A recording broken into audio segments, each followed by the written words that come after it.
sou o presbítero Gideon Gomes e hoje nós vamos começar a Epístola de Paulo aos Coríntios, começando na sequência que eu venho para meditar. Nós vamos meditar e eu vou explicar os textos para vocês, os que têm sentido espiritual, na medida do possível, e o que não tiver, eu vou trazer outra explicação para vocês.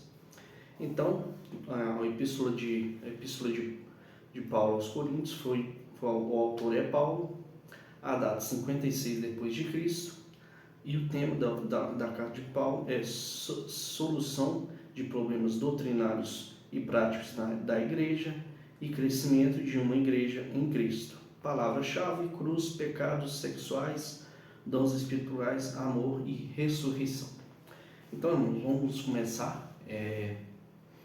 E queria pedir, antes de começar, que você se inscrevesse no canal, ativasse o sininho e desse um like, porque um like ajuda muito o canal. Se você está vendo esse vídeo aqui, dê um like para ajudar a gente a poder tá crescendo e para o YouTube mandar os vídeos para outras pessoas também. Então, ajuda aí. Então, vamos lá. Então, nós vamos começar a leitura aqui no capítulo 1 e eu vou ler até o final do capítulo 2. Então, vamos lá. Então, Paulo, chamado apóstolo de Jesus Cristo pela vontade de Deus, irmão de Sóstenes. Versículo 2: da igreja de Deus que está em Corinto, aos santificados em Jesus Cristo, em Cristo Jesus, chamados santos, com todos que em todo lugar invocam o nome do Senhor Jesus Cristo, Senhor deles e nosso. Versículo 3: graça e paz da parte de Deus, nosso Pai, e o Senhor Jesus Cristo. Versículo 4: sempre dou graças ao meu Deus por vós, em Cristo, pela graça de Deus que foi dada em Jesus Cristo. Versículo 5: porque tudo fostes enriquecidos nele, em toda palavra e em todo conhecimento. Versículo 6: como foi no mesmo testemunho de Cristo, confirmado entre vós. Versículo 7: de maneira que nenhum dom vos falta, esperando a manifestação do nosso Senhor Jesus Cristo, a qual confirmará até o fim, para seres irrepreensíveis no dia do Senhor Jesus Cristo. Então vamos lá, lendo o capítulo 6. E fiel é Deus, pelo qual fostes chamados para a comunhão de seu Filho Jesus Cristo, nosso Senhor. Agora, o apóstolo Paulo, ele vai falar sobre as dissensões na igreja de Coríntios. O que é dissensão, irmãos? E pessoas que provocam dissensões. Em breve eu vou gravar um vídeo falando sobre a grande surpresa, que é um vídeo que eu vou falar os pecados, primeiramente os pecados que as pessoas cometem. Vou mostrar que pessoas que cometem pecados descritos na Bíblia não são verdadeiramente cristãos, mas são ímpios, se um dia entregaram a vida a Cristo de verdade. Eles não entregaram porque eles ainda não entenderam que eles têm que viver uma vida de santificação ao nosso Senhor. Então, dissensão, a pessoa que provoca dissensão, ela provoca brigas, discussões e contendas entre os irmãos, coloca um contra o outro e diversas coisas mais. Então, vamos à leitura. Então, o apóstolo Paulo fala no versículo 10 assim: rogo-vos, porém, irmãos, pelo nome de nosso Senhor Jesus Cristo, que digais a todos uma mesma coisa, que não haja entre vós dissensões, antes sejais unidos em um mesmo sentido e no mesmo parecer. Porque a respeito de vós, irmãos meus, que me foi comunicado que pela família de Cloe que há contendas entre vós, quero dizer com isso que cada um de vós diz: eu sou de Paulo, eu sou de Apolo, eu sou de Cefas, eu sou de Cristo. Está Cristo dividido? Ou Paulo foi crucificado por vós, ou fostes vós batizados em nome do Paulo? Então, irmãos, aqui Paulo está falando que se Cristo está dividido, porque cada um está indo para um lado, né? É igual hoje, né? Hoje tem os calvinistas, tem os arminianos. Alguns calvinistas falam que os arminianos são hereges, e eu nunca vi arminiano falando que calvinista é herege. Então, irmãos, então a gente não pode chegar dentro da igreja e querer determinar uma preferência, porque Jesus Cristo é Senhor de todos, nós só temos que querer ser de Jesus Cristo. Nós não podemos seguir uma doutrina calvinista ou doutrina arminiana, nós temos que ser de Cristo. Então, nesse sentido aí. Então Cristo está dividido. Paulo foi crucificado por vós e fosse batizado em nome de Paulo? Não. O apóstolo Paulo: dou graças a Deus, porque nenhum de vós batizei, senão a Crispo e Gaio. Versículo 15: para que ninguém diga, fostes batizados em meu nome. Batizei também a família de Estéfanas, também, além desses, eu sei, batizei algum outro, não sei se batizei algum outro. Versículo 17: porque Cristo enviou-me não para batizar, mas para evangelizar, não em sabedoria de palavras, mas para que a cruz de Cristo se não faça vã. Porque pela palavra da cruz, a palavra da cruz é loucura para os que perecem, mas para nós que somos salvos é poder de Deus. Ou seja, para o mundo, a palavra do evangelho da cruz, o evangelho que fala que você tem que renunciar à sua vida, assim como Cristo renunciou tudo e tomou sobre si os nossos pecados e levou os pecados naquela cruz. Cristo viveu crucificando a carne dele contra os pecados, porque Cristo não pecou. E a Bíblia tem várias referências que falam a respeito de Cristo não ter pecado. Então vamos lá, continuando a leitura. Então a palavra da cruz é loucura para os que se perdem. A pessoa que está no mundo, que está se perdendo, para ela é loucura. E principalmente os ateus. Vou acreditar num cara que não veio aqui, morreu. Alguns falam que ressuscitou, nem é provado que o cara ressuscitou, vai acreditar? Então, mas ninguém é obrigado a acreditar. Então acredita quem quer, porque a palavra de Deus ela se crê pela fé. Então, se a pessoa não tem fé, então a gente não pode fazer nada, né? Se a pessoa não quer crer.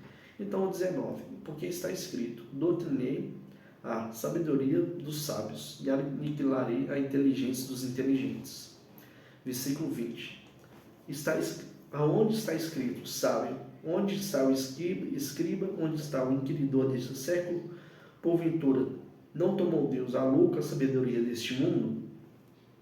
Visto como a sabedoria de Deus, o mundo não conheceu a Deus pela sua sabedoria. Aprove a Deus salvar os crentes pela loucura da pregação.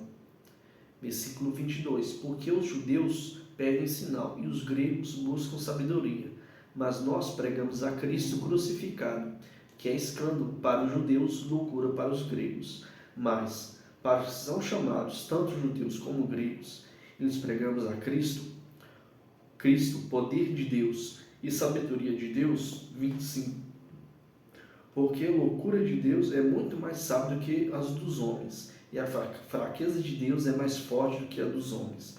Então isso aqui, irmãos, traz para a gente um sentido que a gente tem que crer na loucura da pregação.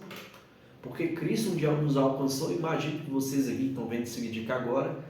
Se eu falar para vocês puxar na vida de vocês o tanto que Cristo tem feito pela sua vida, né, de te redimir, de salvar, te apresentar uma nova vida sobre um novo prisma diante de Deus, uma vida de crucificar a carne. Então, a vida que a gente tem que viver é essa, de crucificar a nossa carne, de abrir mão dos nossos desejos, das nossas consciências e abrir mão de tudo daquilo que desagrada a Deus, que a Bíblia prega contra.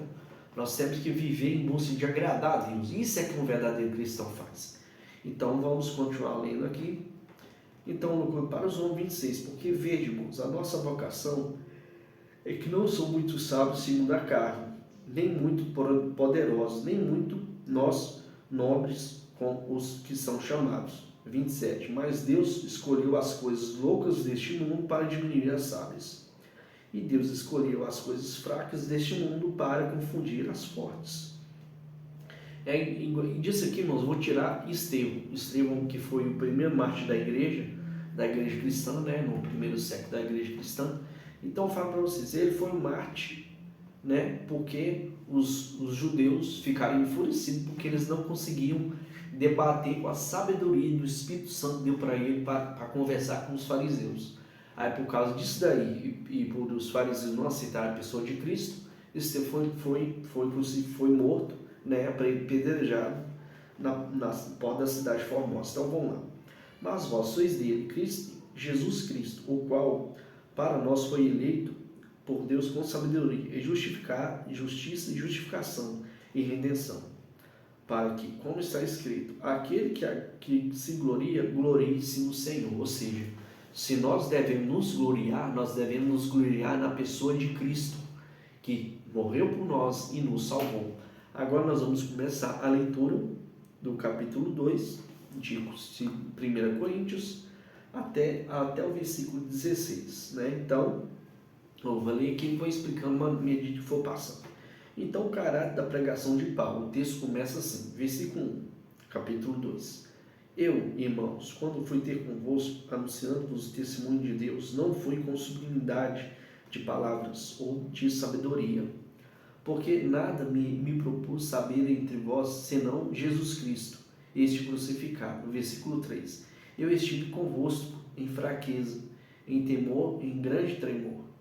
E a minha palavra e a minha pregação não consistiam em palavras persuasivas de sabedoria humana, mas na demonstração do Espírito de poder, para que a vossa fé não se apoiasse em sabedoria de homens, mas em poder de Deus. Todavia, falamos em sabedoria entre os perfeitos, não porém sabedoria deste mundo, mas nem dos príncipes deste mundo, nem se aniquilam, mas falamos da sabedoria de Deus, oculta no mistério, o qual Deus ordenou antes dos séculos para nossa glória, o qual nenhum dos príncipes desse mundo conhece, porque se conhecesse, nunca teriam crucificado o Senhor da glória. Ou seja, se os judeus tivessem aceitado, tivessem entendido o que Jesus veio fazer, isso mostra que os judeus não entendem nem a própria lei, que eles tanto pregam, tanto falam.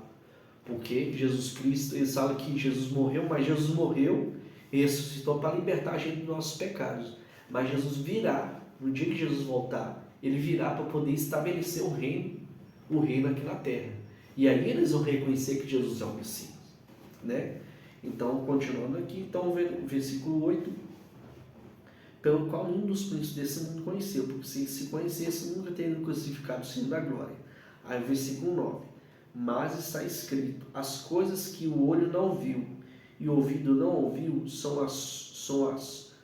não subiram ao coração do homem, são as que Deus preparou para aqueles que o amam. Então, irmãos, aquele que ama a Deus é fácil de identificar.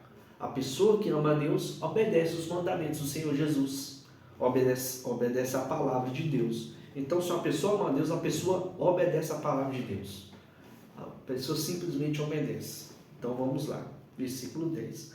Mas Deus nolas revelou pelo seu Espírito, porque o Espírito penetra todas as coisas, aí nas profundezas de Deus. Versículo 11. Porque qual dos homens sabe as coisas do homem, senão o Espírito do homem? Porque nele está. Assim também ninguém sabe as coisas de Deus, senão o Espírito de Deus. Ou seja, o Espírito Santo de Deus, ele conhece todo o desejo do Pai. E ele intercede por nós de acordo com o desejo do Pai, né? Versículo 12. Nós não recebemos Espírito do mundo, mas Espírito que provém de Deus, para que pudéssemos conhecer o que nos é gratuitamente por Deus, dado gratuitamente por Deus. Versículo 13.